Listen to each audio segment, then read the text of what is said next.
India के north east में एक ऐसी खूबसूरत और अनोखी लेक भी मौजूद है जो दुनिया में कहीं और है ही नहीं। केवल इसी लेक पर ही आपको एक नहीं बल्कि हजारों की संख्या में तैरती हुई घास के रिंग्स के साथ साथ तैरते हुए घास के आइलैंड्स भी देखने को मिलते हैं। और चौंकाने वाली बात यह है कि इस तैरती हुई घास के ऊपर ही यहाँ के लोग न सिर्फ रहते हैं बल्कि अपनी पूरी लाइफ का एक बड़ा हिस्सा भी बिता देते हैं।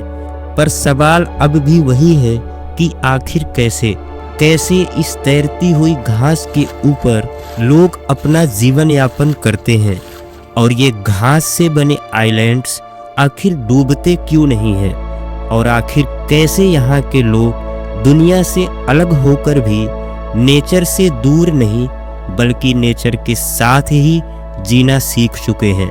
लेकिन यहाँ पर रहने वाले लोगों की जिंदगी इतनी आसान तो बिल्कुल भी नहीं है, क्योंकि पिछले कुछ सालों से एक टाइटल तो आपने जरूर सुना होगा कि मणिपुर जल रहा है। तो चलते हैं आज इन सभी सवालों के जवाब ढूंढने दिल्ली से लगभग 1500 किलोमीटर दूर नॉर्थ ईस्ट के मणिपुर में स्थित दुनिया की एक अनोखी और खूबसूरत जगह को करीब से समझने, जिसका नाम है लोकटक।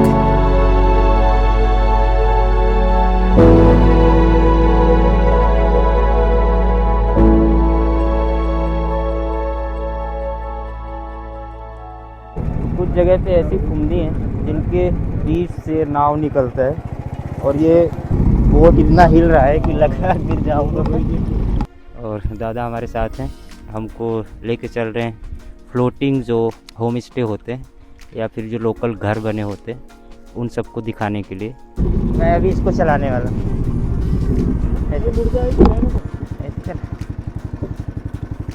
तो इस वाली छोटी नाव से आया था मैं। अभी इस लेक के अंदर में वैसे तो ज़मीन पे चलते हैं और ये आप देख रहे हैं ये बिल्कुल हिलता है क्योंकि ये फ्लोट कर रहा एक मैट की तरह। तो चलने के लिए वुड्स का ही यूज़ करके और इसके नीचे बम्बू वगैरह फिक्स करके इन्होंने ये चलने के लिए ये बना दिया।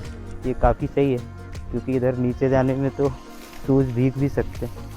और क्योंकि दादा को कुछ भी हिंदी नहीं आता तो बात करना थोड़ा सा मुश्किल है। बाकी कम्युनिकेशन हो रहा है बट उतना समझ में नहीं आता है। थोड़ा बहुत हिंदी कुछ कहना चाहिए, थोड़ा बहुत हिंदी, एक भी नहीं हिंदी नहीं, अपना लोकल लैंग्वेज मणिपुरी। इन घास के आइलैंड्स के अलावा यहाँ कुछ गिने चुने जमीन के आइलैंड्स भी मौजूद हैं जिसमें लोग खेती करते हैं, सब्जियां उगाते हैं, मुर्गी पालन करते हैं और इन्हीं जमीन के आइलैंड्स पर ही आपको खूबसूरत गार्डन्स, टेम्पल्स और बम्बू से बने यूनिक घर भी देखने को मिलते हैं।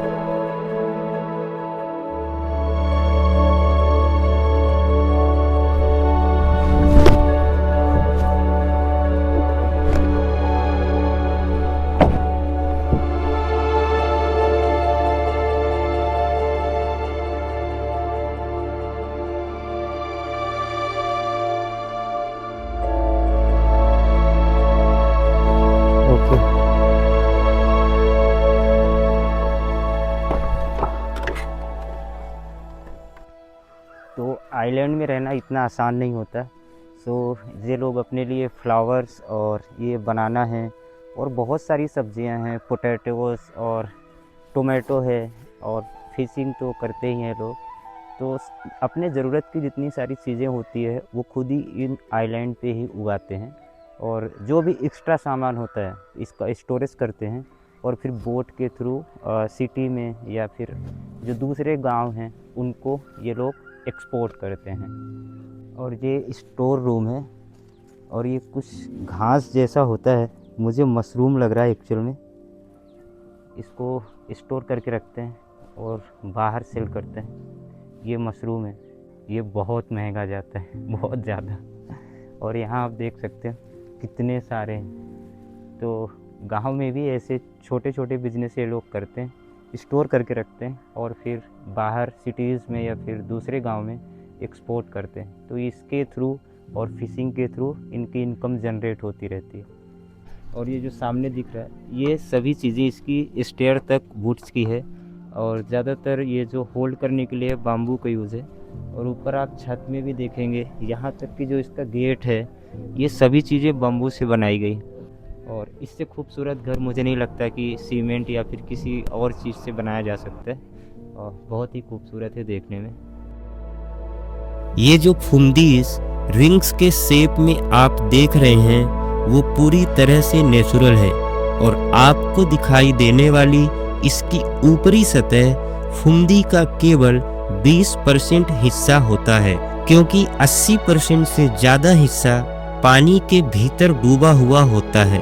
वैसे तो ये फुंदीस अपने आप नेचुरल तरीके से ही बनती हैं और इनका कोई फिक्स शेप भी नहीं होता, लेकिन बाद में यहाँ के स्थानीय लोग इसे रिंग के शेप में या फिर चौकोर शेप में जोड़ कर बनाते हैं ताकि इन घेरों की वजह से मछली पकड़ना आसान हो जाए। और इन खास आकार की फुंदियों को यहाँ की लोकल लैंग्वेज में अत्तपम कहा जाता है। ये फुंदीस घास, मिट्टी और सूखे पौधों जैसे जैविक पदार्थों से मिलकर बनती हैं। जब फुंदी इन जैविक परतों से मिलकर बनती है तो इसके अंदर एयर बबल्स भी बनते हैं।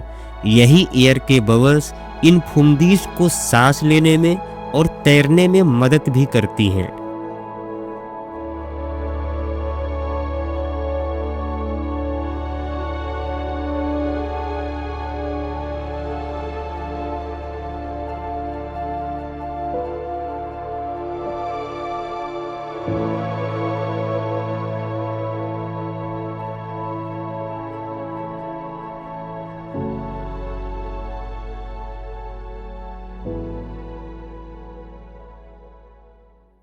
तो ये लोकटक लेक के किनारे का हिस्सा है। यहाँ पे हमने देखा कि जो पेड़ लगे हैं कुछ नए अभी यहाँ पे लगाया हुआ है, तो इन्होंने प्लास्टिक के बॉटल्स का यूज़ करके इसको ढक दिया है ताकि जानवर इसे नुकसान ना पहुँचा पाएँ। तो काफ़ी एथिक्स का यूज़ करके ये लोग अपने नेचर को संभाल रहे हैं। यहाँ पे ऐसा कहीं नहीं लिखा है कि साफ़ रखो या सफाई वगैरह करो, तो ये बहुत अच्छी चीज़ है।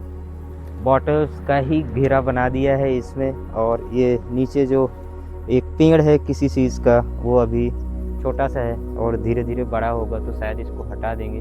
तो ये बहुत अच्छी चीज़ है कि जो वेस्ट है उसी को यूज़ करके अपनी जो यहाँ की डेली लाइफ की प्रॉब्लम्स हैं उसको सॉल्व कर रहे हैं। तो काफ़ी अच्छी और यूनिक चीज़ है क्योंकि ऐसा हमने पहले कभी नहीं देखा। और ये बहुत सारे हैं, पूरे लाइन से हैं, यहाँ से लेके जितना भी लोकटक लेक के किनारे का हिस्सा है ऐसे ही बॉटल्स के घेरा बनाकर इसको प्रोटेक्ट करते हैं।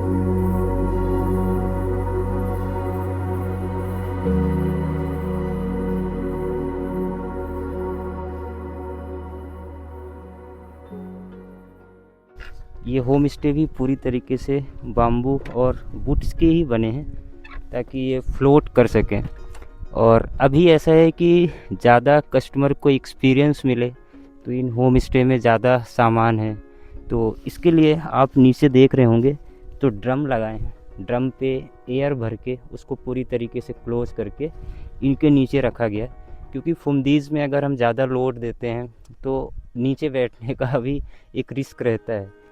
अच्छा, बिजली लाइट नहीं है आज, है ना, अभी लाइट नहीं है, बट अच्छी खासी रोशनी आ रही तो कोई इशू नहीं है। और आप देखेंगे ना तो इसके ऊपर भी वुड्स का ही पूरा छत है, रूफ बोल सकते हैं। और जो सपोर्ट के लिए लकड़ी वगैरह लगे हैं ये भी सभी कुछ वुड से ही इन्होंने बनाया है। और इसकी आप वॉल देखेंगे तो वो भी वुड से। और जो यहाँ बाहर जो हमने अभी एक घास दिखाया, जब ये सूखती है तो इसी को ही इसमें लगा देते ताकि एयर ज़्यादा अंदर ना आए और फ़ैन की ज़रूरत यहाँ पड़ना नहीं है क्योंकि मौसम ऑलरेडी बहुत डिसेंट रहता है यहाँ पे। So this is the kitchen area, open kitchen है पूरा।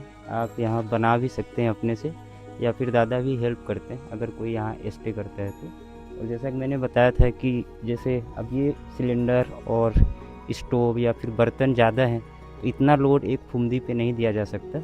इसके नीचे ये ड्रम लगे होते हैं ताकि ये ज़्यादा वज़न को उठा सके और फ्लोट कर सके, नीचे ना जाए। तो ऐसे ही होम स्टे में और फिर जहाँ पे भी अगर ज़्यादा वेट आता है तो नीचे ड्रम का यूज़ करते हैं, क्योंकि बम्बूस उतना ज़्यादा वज़न नहीं उठा सकते हैं। लोकटक लेक पहाड़ों के बीचों बीच मौजूद है, जिसमें यहाँ झील के आसपास रहने वाली ट्राइब मैतेई जनजाति की है और ऊपर पहाड़ों में रहने वाली ट्राइब कुकीज जनजाति की है। इन दोनों के बीच चली आ रही कॉन्फ्लिक्ट की वजह से इस खूबसूरत जगह पर एक दाग सा लगा हुआ दिखता है। ये Meitei people No, Meitei people. And cookies No. Cookies पहाड़ों में, ये पहाड़ वो अप साइड में रहते हैं। तो लोकटक में टोटल मैतेई जनजाति के लोग रहते हैं और यहाँ पे एक और जनजाति है जिसका नाम है कुकीज़, तो वो सब पहाड़ों में रहते हैं। और अभी इन दोनों के बीच में काफ़ी ज़्यादा कॉन्फ्लिक्ट चल रहा है, जिसमें हर जगह आर्मी वगैरह लगी हुई है। तो ये पूरा लोकटक का जो एरिया है, जो प्लेन का एरिया है, वो टोटल मैतेई का है और जो पहाड़ों पे रहते हैं वो कुकीज़ हैं। काफ़ी लोग हैं जो